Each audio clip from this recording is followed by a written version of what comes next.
Ang ito ay rated. Uumpisahan na nga ni Olga na lasunin ang utak ni Ramon at sinulsulan niya nga si Ramon na kamuhian ang lalaking tumangay sa asawa niyang si Mokang at wala kang kaalam-alam si Ramon na ang taong kanyang kinamumuhian ay ang tunay niyang anak na si Tanggol. At habang nagliliyab sa galit si Ramon kay Tanggol ay ganun din naman ang nararamdaman ni Tanggol para kay Ramon at ang gusto lang mangyari sa ngayon ni Tanggol ay makapaghiganti sa asawa ni Mokang na siya ngang si Ramon.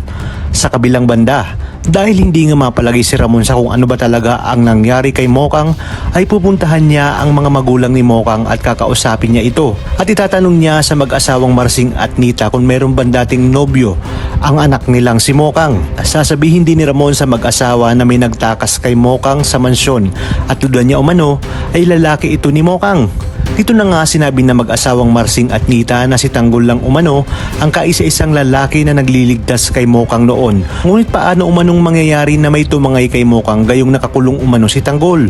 Dito na nga nagulat si Ramon nang banggitin ni Marsing ang pangalang Tanggol. Kaya naman dito nagsimulang magtanong si Ramon kung sino ang Tanggol na kanilang binanggit. Sinabi nga ni Marsing na kababata ito ni Mokang at matagal nang nanliligaw sa kanilang anak na si Mokang.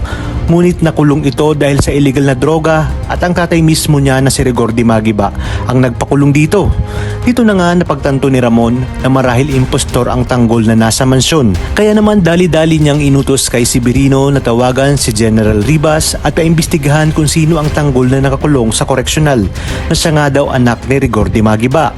Takantaka naman ang mag-asawang Marsing at Nita sa naging reaksyon ni Ramon nang sabihin nila ang tungkol kay Tanggol. Samantala sa pagbalik ni Ramon ng mansyon ay agad niyang sinabi kay Olga na may alam na siya kung saan makikita ang lalaking tumangay kay Mokang. Nabigla naman si Olga sa sinabi ni Ramon. Wala ngang kaalam-alam si Olga na hinuhuli lang siya ni Ramon dahil batid ni Ramon na tinatarantado na siya ni Olga at David. Sinubukan ngang tanungin ni Olga si Ramon kung saan niya maaaring matagpuan ang lalaking tumangay sa asawa nito. Ngunit naging matipid ang sagot ni Ramon, sabay lakad papalayo kay Olga. Sinabi nga ni Olga sa kanyang sarili na dapat mapatay niya na si Tanggol sa lalong madaling panahon dahil isa nga itong tinik sa kanyang lalamunan at sakaling magkita man ang mag-ama ay bangkay na itong makikita ni Ramon.